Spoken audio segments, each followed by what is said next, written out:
Bom, vamos lá. O que que o Jacob fez? Ele propôs que aquela série que descreve a função do poço, W de U, fosse truncada. Ele eliminou todos os outros termos e falou, olha, os valores dos outros termos eles são pequenos e dá para a série ser descrita apenas por essa equação. E essa equação, quando eu jogo ela aqui, no lugar do U eu ponho já a fórmula do U, que é o R2S 4T maiúsculo T minúsculo. E essa equação, a gente vai preservá-la um tempo, e a equação 1 lá, que era Q sobre 4π vezes T vezes W de U, lá do Tais, ficou escrita assim, então, né? No lugar do W de U, ele pôs isso aqui. Bom, vamos ver o que mais que ele fez. Essa equação, o primeiro termo, que era o menos 0,5772, isso é a mesma coisa que o logaritmo neperiano de 0,5614. Então, ele pôs isso aqui na equação. E logaritmo de uma coisa menos logaritmo de outra coisa é uma coisa dividido pela outra coisa. Então, eu posso escrever 0,5614, eu dividir por 1, dividido por R2S4TT. Quando é fração, a gente multiplica os extremos e divide pelos internos, né? Então, ficou 0,56 vezes 4 vezes T maiúsculo vezes T minúsculo, 1 vezes R2 vezes S. Essa equação simplificou e ficou simplesmente assim, 2,25, porque 4 vezes 0,5614 dá 2,25. E o grande problema, quando foi criado isso, nós não temos papel logaritmo neperiano, nós temos papel log na base 10. E aí eles transformaram essa equação para o logaritmo na base 10. Para fazer isso, basta multiplicar por 2,3. Então, essa equação, né, esse S é o rebaixamento, é o S minúsculo, ficou escrita assim.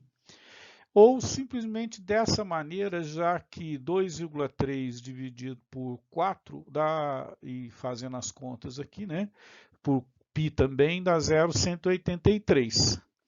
Então, o Jacob pegou nessa equação e ele propôs o seguinte: dá para plotar isso, quem sabe, num gráfico, e vamos imaginar o que acontece se o rebaixamento for zero.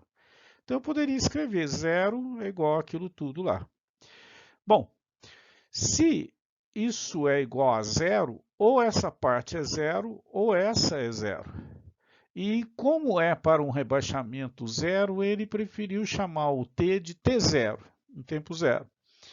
E se esse produto é zero e isso aqui não é zero, porque nós podemos ter vazão, podemos ter transmissividade, então significa que esse termo seria zero. Então ele escreveu zero igual a isso. E o logaritmo do que é zero? De 1.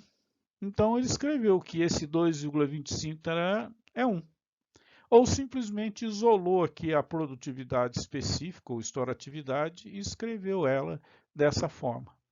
Esse foi o grande pulo, né, do Jacob, e se nós verificarmos bem, o que ele fez foi truncar a série.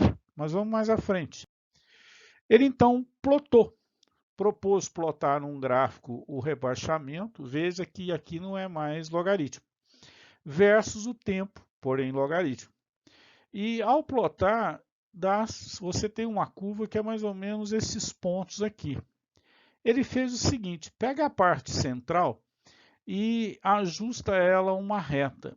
Extrapola essa reta até atingir lá o eixo horizontal.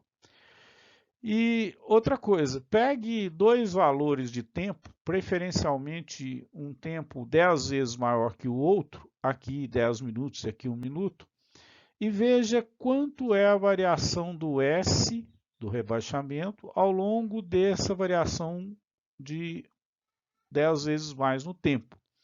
Nesse gráfico aqui, por exemplo, o S aqui é 0,58, aqui é 0,24, então dá uma diferença aqui de 0,34.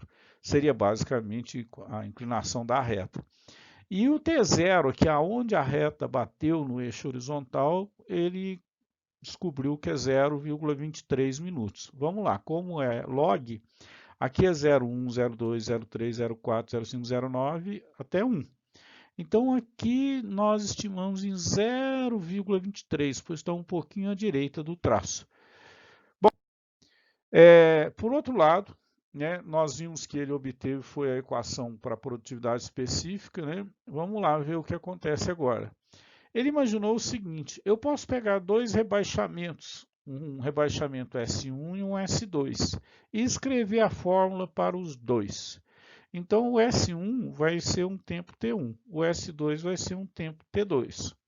Se eu fizer uma equação menos a outra, S2 menos S1, vai dar isso daqui. Ou simplesmente 2,3Q sobre 4π log de T2 sobre T1, porque isso aqui simplifica. Então, veja que interessante, ele achou uma maneira para poder obter transmissividade, conforme nós vamos ver. E ele foi à frente, né? E eu explico isso aqui, né? No mesmo gráfico lá, aquele gráfico, ele consegue deduzir tudo o que ele precisa. Então, primeiro, vamos lá. Essa última fórmula que nós vimos, o ΔS seria 2,3 vezes Q sobre 4πt log do T2 sobre T1. Então, ele pegou T2 de 10 e T1 de 1. E esse 788 aqui foi para um teste, esse é outro exemplo, em que a vazão foi 788 metros cúbicos por dia, não é por hora não. E aí ele pôs o ΔS de 0,34 e descobriu uma transmissividade de 424 metros quadrados por dia. E com a equação 11, aquela lá que usa o T0, ele põe lá, o S vai ser 2,25 vezes a transmissividade que ele acabou de calcular, 424, vezes o T0. Veja bem, como a transmissividade está em metro quadrado por dia, ele tomou cuidado de escrever 0,23 minutos e dividiu por 1440 para esse tempo ficar em dias. E o R2 é a distância que o posto de observação está do posto de exploração, que era 30 metros. E ao fazer essas contas, ele descobriu a produtividade específica de 169 vezes 10 na menos 4. Então veja bem, o Jacob ele não coloca gráfico um sobre o outro, faz tudo no Excel numa boa, e ele consegue calcular a transmissividade e produtividade específica da mesma maneira. É muito interessante esse método, porque aquela superposição de gráficos é tida por alguns como um trabalho que é muito subjetivo, pode variar de um técnico para outro. E aí o Jacob veio com essa maneira aqui de fazer e ficou muito legal, né? Então, esse é um método bastante empregado pelas empresas aí que fazem perfuração. Nós vamos ver outro método ainda, mas esse é o método de Jacob.